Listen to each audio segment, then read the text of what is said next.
कहानी की शुरुआत होती है एक आदमी से जो अपनी जान बचाने के लिए जोर जोर से मदद के लिए चिल्ला रहा था। उस पर कई गॉब्लिन्स ने हमला कर दिया था, लेकिन उसकी किस्मत अच्छी निकली क्योंकि कुछ लोग समय पर वहां पहुंच गए और उन्होंने एक एक करके उन गॉब्लिन्स को वहीं ढेर कर दिया। इसके बाद कहानी का असली किरदार सामने आता है फेथ।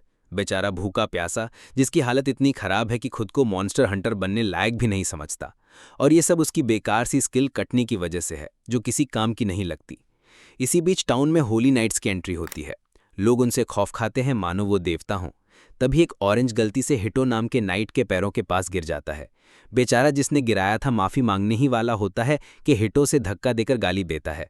नाली के कीड़े की हिम्मत कैसे हुई मेरे सामने ऐसा करने की। उसकी टीम की एक लड़की तक ये कह देती है कि होली नाइट्स का अपमान करने की सजा सिर्फ मौत होती है, लेकिन आज उसका भाग्य अच्छा है कि उसे जिंदा छोड़ा जा रहा है। भीड़ में सब लोग ये देखकर अंदर ही अंदर खौल रहे होते हैं, लेकिन कोई खुलकर कुछ कह नहीं पाता। इधर कासल के बाहर फेद बैठा है। दिन खत्म हो चुका है और भूख से उसका पेट कचोट रहा है। तभी वही नाइट्स उसके पास आते हैं और पूछते हैं, तुम्हें हमारे अंडर काम करके खुशी नहीं होती? बेचारा फेद झूठी हंसी हंसकर कह देता है कि हाँ, बहुत खुशी है। लेकिन तभी एक नाइट उसके सामने सिक्के फेंकता है और जैसे ही वो उन्हें उठाने झुकता है, हिटो पैर रखकर मजाक उड़ाता है। माफ करना, मुझे यहाँ कोई नाली का कीड़ा दिखाई ही नहीं दिया। भूख से फेत का पेट जोर से आवाज करता है। नाइट्स हंसने लगते हैं और उसे ताना देते हैं कि ऐसा लगता है जैसे हम तुम्हें कभी पेमेंट ही नहीं करते। अंदर से फेत सोचता है, एक तरफ ये लोग हैं जिनके पास स्पेशल पावर्स हैं और एक तरफ मैं हूं जिसके पास कुछ भी नहीं। अगर ये लोग मुझे पगार ही नहीं देंगे तो मैं कहां से कमाऊंगा और अपना गुजारा कैसे करूंगा। तभी हिटो से मारते हुए कहता है, पालतू कुत्ते को वक्त वक्त पर सबक सिखाते रहना चाहिए, तभी वो वफादार रहते हैं। और जैसे ही फेत ये सब सह रहा होता है, अचानक कहीं से एक अजीब सी आवाज सुनाई देती है। तभी अचानक किसी की कड़क आवाज सुनाई देती है, रुको, ये तुम क्या कर रहे हो? तुम्हें किसी सिटीजन को मारने का हक किसने दिया? ये आवाज थी एक लड़की की। उसका नाम था रॉक्सी। वो सीधी आगे बढ़कर उन नाइट्स के सामने खड़ी हो जाती है और कहती है, तुम्हारा काम लोगों को प्रोटेक्ट करना है, ना कि उन्हें यूं जानवरों की तरह पीटना। कासल गेट की ड्यूटी सबसे इंपॉर्टेंट होती है, हमें इसे निभाना चाहिए, और तुम उल्टा मासूम लोगों पर हाथ उठा रहे हो। उसकी बात सुनकर वो नाइट्स चुपचाप वहां से निकल जाते हैं, लेकिन जाते जाते रफेल उसे गुस्से से घूरती है। इसके बाद रॉक्सी उस घायल लड़की की मदद करने लगती है और धीरे से कहती है, चिंता मत करो, मैं तुम्हारी हेल्प करूंगी। हम दोनों एक जैसे हैं, हमारा काम भी एक जैसा है, इस कासल को प्रोटेक्ट करना। वैसे भी एक होली नाइट का असली फर्ज लोगों को बचाना होता है। चलो, अब तुम्हारी ड्यूटी खत्म हुई, तुम जा सकते हो। इस गेट की जिम्मेदारी मैं ले लूंगी, और अगर आगे कभी ऐसा कुछ हो तो बेझिझक मुझे बताना। लेकिन फेथ जाते हुए बस इतना कहता है, मुझे तो इन सब चीज़ों की आदत पड़ गई है, तुम्हें टेंशन लेने की ज़रूरत नहीं है। फेथ अंदर ही अंदर सोच रहा था कि रफेल कितनी खतरनाक और बुरी है। अगर उसने रॉक्सी से मदद लेनी शुरू कर दी तो वो रफेल उससे भी नुकसान पहुंचा सकती है। बाद में जब वो बार में बैठा होता है तो बारटेंडर उसे चेतावनी देता है, अगर तू ऐसे ही सब कुछ चुपचाप सहता रहा तो तेरे साथ भी वही होगा जो तुझसे पहले एक लड़के के साथ हुआ था। रात को अकेला चलते हुए फेथ खुद से बड़बड़ाता है, खाना खा चुका हूं फिर भी पेट से आवाज़ें आ रही हैं। काश मेरे पास कोई ढंग की स्किल होती जो सच में काम आती। काश मैं वॉरियर या मर्चेंट ही होता। लेकिन छोड़ो, सोचने से भी क्या फ़ायदा। मेरी घटिया स्किल ही वजह है कि सब मुझे लूजर समझते हैं। उसी वक्त उसकी नज़र को चोरों पर पड़ती है जो चोरी करके भाग रहे थे। फेथ तुरंत रॉक्सी को जाकर खबर देता है। रॉक्सी बिना समय गंवाए चोरों का पीछा करने निकल पड़ती है और फेथ को वहीं छोड़ देती है। लेकिन तभी उनमें से एक चोर उसकी तरफ बढ़ जाता है। फेथ घबरा कर सोचता है कि उसे भाग जाना चाहिए, मगर अगले ही पल उसे याद आता है रॉक्सी ने उसकी मदद की थी। अगर वो भाग गया तो शायद वो इससे नाराज हो जाएगी। यही सोचकर फेथ खुद को तैयार करता है और उस चोर से भिड़ जाता है। लड़ाई में आखिरकार वो चोर को मार गिराता है। तभी उसके कानों में एक अजीब सी आवाज़ गूंजती है, तुम्हारी कटनी स्किल एक्टिव हो चुकी है, तुम्हारा स्टेटस अब बढ़ने लगेगा। फेथ हैरान रह जाता है, उसे समझ ही नहीं आता कि ये क्या हो रहा है। और फिर वही आवाज़ दोबारा सुनाई देती है, तुम्हें अब टेलीपैथी स्किल भी मिल चुकी है। इसी बीच रॉक्सी वापस लौट आती है और फेथ को वहीं खड़ा देखती है। अब रॉक्सी को फेथ की चिंता होने लगी थी। फेथ हैरान रह जाता है जब उसे एहसास होता है कि वो रॉक्सी का दिमाग पढ़ पा रहा है, जबकि रॉक्सी ने एक शब्द भी जुबान से नहीं कहा था। रॉक्सी अपने मन में सोच रही थी, अब मुझे इन सब की रिपोर्ट देनी होगी। फेथ तुरंत कह देता है, तुम्हें यह बताना चाहिए कि तुमने दोनों चोरों को पकड़ा है। अगर रफेल को सच्चाई पता लगी तो मामला बिगड़ सकता है। रॉक्सी उसकी बात मान लेती है और मुस्कुराकर कहती है, थैंक यू मेरी मदद करने के लिए। इसके बाद रॉक्सी फेथ को एक ऑफर देती है, क्यों ना तुम हमारी फैमिली के लिए काम करो। लेकिन फेथ सीधे सीधे मना कर देता है। रॉक्सी गंभीर होकर कहती है, अगर तुमने ये मौका ठुकराया तो ऐसे ही छोटे मोटे काम करते करते यहीं मर जाओगे। फेथ अंदर से सोचने लगता है कि वो सही कह रही है, हर बार मरने से अच्छा है कि उसके लिए काम कर लूं। आखिरकार वो मान जाता है और कहता है, ठीक है, मैं कल से काम पर आ जाऊंगा। उस रात उसे घर पर दिखाया जाता है जो किसी झोपड़ी से भी बदतर हालत में था। वहीं बैठकर वो सोच रहा था कि आज के दिन उसके साथ आखिर हुआ क्या। उसके स्टेटस अचानक ट्रिपल डिजिट में पहुंच गए थे। नई स्किल मिली थी जो किसी मिस्ट्री जैसी लग रही थी। लेकिन उसे लगता है कि जब वो रॉक्सी के साथ था, तभी शायद उसकी टेलीपैथी स्किल जागी होगी। उसे खुद समझ नहीं आ रहा था कि ये सब कैसे हो रहा है, लेकिन अब उसके दिल में ये ख्याल जरूर था, शायद अब मैं भी एक वॉरियर की तरह मॉन्स्टर्स का शिकार कर सकता हूँ। अगले दिन फेथ एक शॉप पर तलवार लेने पहुंचता है, लेकिन दुकानदार उसे देखकर बिल्कुल भी रिस्पेक्ट नहीं दिखाता, क्योंकि सबको पता था कि वो गरीब है। फेथ सोचता है, इतने साल इस शहर में गुजार दिए और अब तक सिर्फ 2 सिल्वर कॉइन ही बचा पाया हूं। जब वो जाने ही वाला था, दुकानदार ताना मारते हुए कहता है, तुम सिर्फ वो जंग लगी तलवार अफोर्ड कर सकते हो जो कोने में पड़ी है। फेथ अकेला खड़ा रह जाता है और अपनी स्किल का इस्तेमाल करके सारी तलवारों को चेक करता है।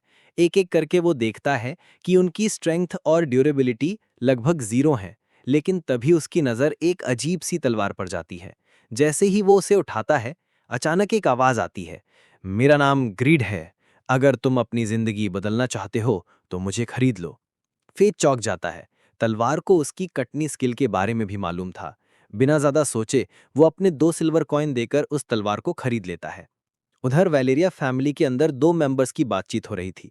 एक लड़की चिढ़कर कहती है, समझ नहीं आता रॉक्सी को, किसी को भी बिना पूछे काम पर रख लेती है।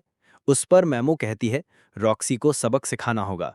लेकिन रफेल बीच में ही बोल उठती है, फेथ को इतनी आसानी से हटाया नहीं जा सकता। हमारी फैमिली भी बाकी 5 फैमिलीज की तरह किंगडम को सपोर्ट करती है। मैमो फिर पूछती है, और तुम क्या स्टडी कर रही हो? रफेल ठंडी आवाज में जवाब देती है, मेरा गोल है इमॉर्टल बनना। इधर फेथ अपनी नई तलवार ग्रीड को लेकर पहली बार असली मॉन्स्टर हंटिंग के लिए निकल पड़ता है। जैसे ही ग्रीड फुसफुसाती है, सामने गॉब्लिन। फेथ बिना झिझक आगे बढ़ता है। एक बार और गॉब्लिन धूल। उसी पल उसकी कटनी स्किल फिर से चमक उठती है। स्टैट्स ऊपर उछलते हैं। इस बार स्ट्रेंथ बूस्ट भी ऑन। ग्रीड हल्की हंसी हंसती है, क्योंकि झाड़ियों के पीछे से दर्जनों गॉब्लिन्स निकल आते हैं।